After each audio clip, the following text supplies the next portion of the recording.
वृंदावन बाबा विश्वनाथ की जय हो। भगवान शिव बारात लेकर के पहुंचे। ऐसी विचित्र बारात है, को मुखहीन विपुल मुख को। किसी के मुंह हैं तो एक नहीं 10-10 20-20 हैं, और किसी के नहीं है तो केवल धड़ी धड़ चल रहा है। किसी के हाथ ही नहीं हो, जिसके हैं तो वो 10-20 हाथ हैं। बड़े विचित्र बारात। अब जो देखे, कई बच्चे देखने आए तो भाग गए। घर वालों ने पूछा, बेटा बारात कैसी आई, कुछ ना बताओ, सीधे अंदर वाले कमरे में गए। और महाराज पूजन के लिए मैना आई तो फुफकारी मारी सर्प ने, तो थाली ही छोड़ के भाग गई। ऐसा विवाह भगवान शिव का हुआ। तब शिव जी नारद जी को गालियां देने लग गई। का नारद कर में काय बिगाड़ा, भवन मोर जिन बसत उजारा। अरे नारद जी, तुम्हारा क्या बिगाड़ा था मैंने, जो तुमने मेरी पुत्री के लिए ऐसा वर ढूंढा। तब नारद जी ने आकर के समझाया, और स्वयं माता पार्वती ने अपनी माता को समझाया कि माता, ये भगवान शिव कोई साधारण नहीं है, ये साक्षात भगवान रुद्र हैं। तब वो समझी और विवाह संपन्न हुआ है। यहीं भगवान शिव के विवाह पर ही इस चरित्र को विराम देते हैं। बोलिए वृंदावन बिहारी लाल की जय हो। इधर सुखदेव जी से राजा परीक्षित ने प्रश्न किया है कि महाराज, अब आप बताएं, मनु जी के पुत्र हुए कि नहीं। केवल 3 कन्याएं हुई। तो कहा, नहीं राजन, 2 पुत्र भी हुए हैं। कौन कौन? प्रियव्रतोत्तानपाद। प्रियव्रतोत्तानपाद हो आत्मा रामा कथम मुने, ग्रहे रमत यन्मूला कर्म बंध पराभव। श्री प्रियव्रत जी बड़े थे, लेकिन वह कर्म बंधनों से नहीं बंधे और वह संत हो गए, भगवान का भजन करने के लिए निकल गए। उत्तानपाद छोटा था। उत्तानपाद का विवाह हुआ। इसकी बड़ी पत्नी का नाम था सुनीति। सुनीति के जब कोई बच्चा नहीं हुआ तो सुनीति से पूछ करके राजा ने एक विवाह और किया सुरुचि के साथ। 2 विवाह हुए उत्तानपाद के, पहला सुनीति से और दूसरा सुरुचि से। सुनीति का अर्थ है जिसकी सुंदर नीति हो, और सुरुचि का तात्पर्य जो अपनी रुचि से चले, किसी की बात इसको अच्छी ही ना लगे। लेकिन सुरुचि ने जब विवाह किया तो एक शर्त रख दी कि देखो महाराज, राजा मेरे गर्भ से ही उत्पन्न पुत्र बनेगा, तब तो मैं आपसे विवाह करूंगी। और दूसरी बात, सुनीति महल में ना रहें, उनके लिए कोई अलग से महल बनवा दिया जाए, तब तो मैं विवाह करूंगा। तब राजा ने आकर के इस बात को सुनीति से पूछा, तो सुनीति ने स्वीकार किया और उत्तानपाद के 2 विवाह हुए। लेकिन भगवान की ऐसी कृपा की पहले पुत्र सुनीति के ही हो गया, जिसका नाम हुआ ध्रुव। बोलिए ध्रुव जी महाराज की जय हो। और सुरुचि के गर्भ से जो पुत्र हुआ उसका नाम हुआ उत्तम। धीरे धीरे दोनों बच्चे बड़े हुए। एक दिन श्री ध्रुव जी ने पूछा कि भैया, हमारे पिता कौन हैं? हम बाहर खेलने जाते तो हमारे मित्र पूछते हैं तुम्हारे पिता का नाम क्या है, तो भैया बताओ मेरे पिता कौन हैं। तब सुनीति ने कहा कि हे पुत्र, यहाँ के जो राजा हैं उत्तानपाद, वही तुम्हारे पिता हैं। आज ध्रुव जी 5 वर्ष के हैं और अपने पिता से मिलने के लिए पहुंचे। उस समय उत्तानपाद राजगद्दी पर बैठा था, वहीं बगल में सुरुचि मैया बैठी थी और उत्तम को गोदी में लिए थे। जब ध्रुव ने देखा कि मेरा छोटा भाई गोदी में है, तो ध्रुव का भी मन हुआ कि मैं भी अपने पिता की गोद में बैठूं। हाथों को बढ़ा दिया, गद्दी बहुत ऊंची थी, चढ़ नहीं पा रहे थे। ऐसे हाथों को बढ़ाया, बहुत समय हो गया, लेकिन उत्तानपाद इतना डरता था सुरुचि से कि ध्रुव के हाथ को भी नहीं पकड़ा। जब बहुत समय हो गया और ध्रुव ऐसे ही हाथ किए खड़े रहे, तब सुरुचि को क्रोध आया कि अरे ध्रुव, वालो सीवत, अरे बालक, नात्मन्य स्त्री गर्भ संभृतम, यदि तू इस सिंहासन पर बैठना चाहता है तो मेरे गर्भ से जन्म ले। नूनम वेद भवान यस्या दुर्लभार्थे मनोरथः, ये दुर्लभ मनोरथ यदि तू सिद्ध करना चाहता है तो क्या कर, तपसा राज्य पुरुषः तस्यैवानुग्रहेण मे गर्भे त्वं साधयात्मानं यदि इच्छसि निपाशनम। अरे ध्रुव, यदि तुम इस राजगद्दी पर बैठने की इच्छा रखते हो तो जाओ, जाकर के जंगल में पहले भगवान का भजन करो, और यदि भगवान प्रसन्न हो जाएं तो उनसे एक ही वरदान मांगना कि तुम्हारा जो दूसरा जन्म हो वो सुरुचि के गर्भ से हो, तब जाकर के तुम इस गद्दी पर बैठ सकते हो। लेकिन महाराज ध्रुव भी क्षत्रिय बालक, कहां सहन करने वाले किसी। श्री सुखदेव जी कहते हैं, राजन ऐसे क्रोध में भर गए ध्रुव, मातु शपत्न्या सदुरुक्त बुद्धि स्वसंरुषा दंड हतो यथाई हित्वामृशन्तं पितरं शन्यवाचम् जगाम मातु प्ररुदन शकासम।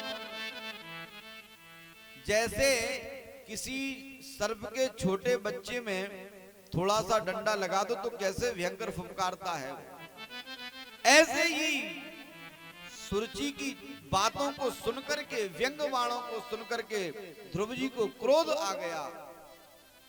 क्रोध में भर करके किसी का गलत तो नहीं किया, स्वयं रोने लग गए, स्वयं रोते हैं ध्रुव। और रोते हुए अपनी मैया के पास पहुंचे, सुनीति के पास पहुंचे। सुनीति मैया पूछते हैं, बेटा क्यों रो रहे हो?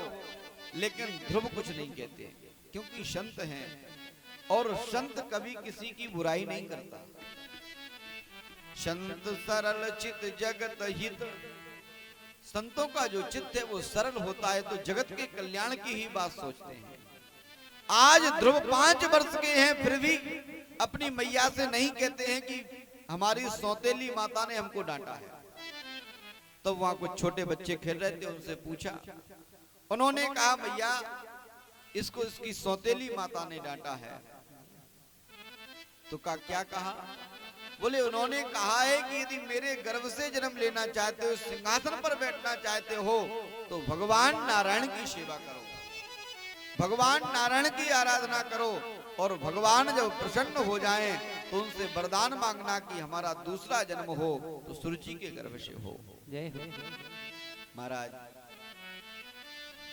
धन्य है सुनीति मैया, आज कोई और माता होती तो लड़ने पहुंच जाती सुरुचि से कि तुमको शर्म नहीं आती, एक तो मेरा एक ही पुत्र हो, कहती हो जाओ जंगल में जाके भजन करे। लेकिन धन्य है सुनीति।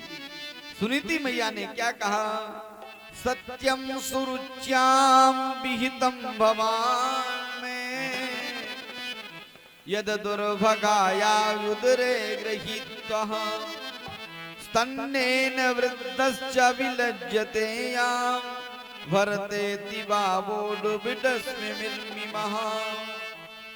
अरे ध्रुव, तुम्हारी मैया सत्य बोल रही है, उसने कोई झूठ थोड़ी कहा। इस मानव जीवन का परम धर्म है कि वो परब्रह्म परमात्मा की आराधना करे, क्योंकि जीव इस संसार में आकर के उस जन्म देने वाले को भूल जाता है। कबीरदास जी कहते हैं मौसम कौन कुटिल खल कामी, मौसम कौन कुटिल खल कामी, जो तन दियो ताई बिसरायो, जो तन दियो ताई बिसरायो, ऐसो नमक हराम, ऐसो नमक हराम, मौसम कौन कुटिल खल कामी, मौसम कौन कुटिल जगे माई।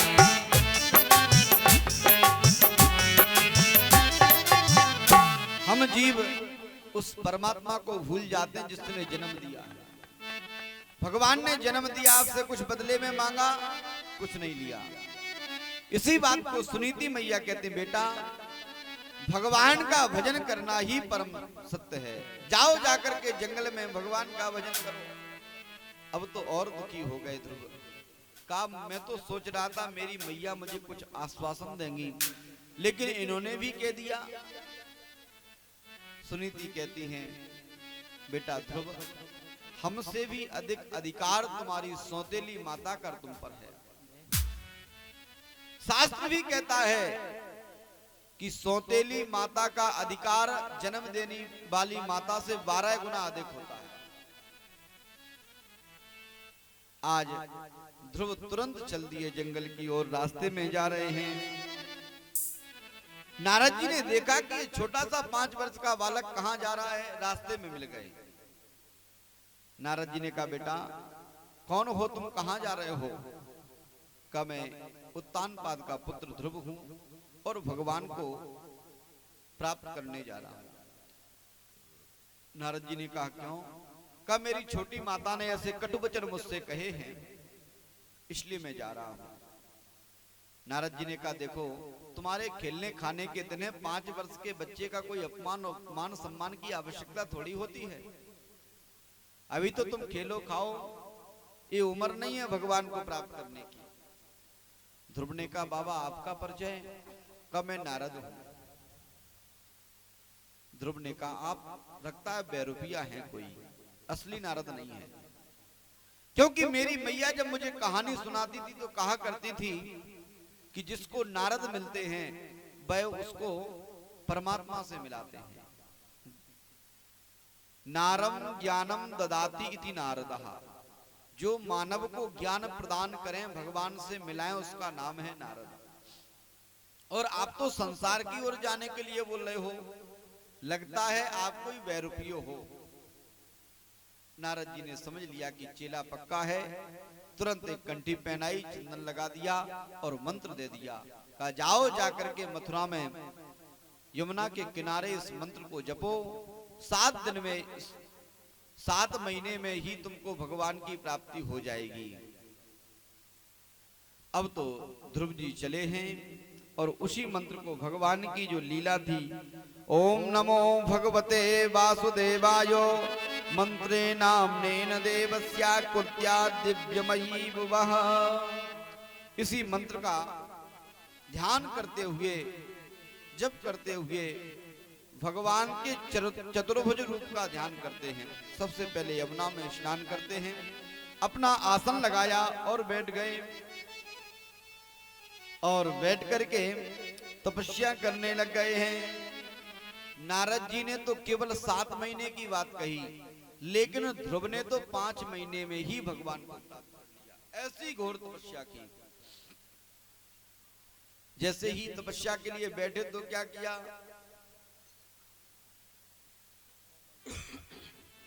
त्रियत्रांते त्रियत्रांते कपित्थ बदरासनौ।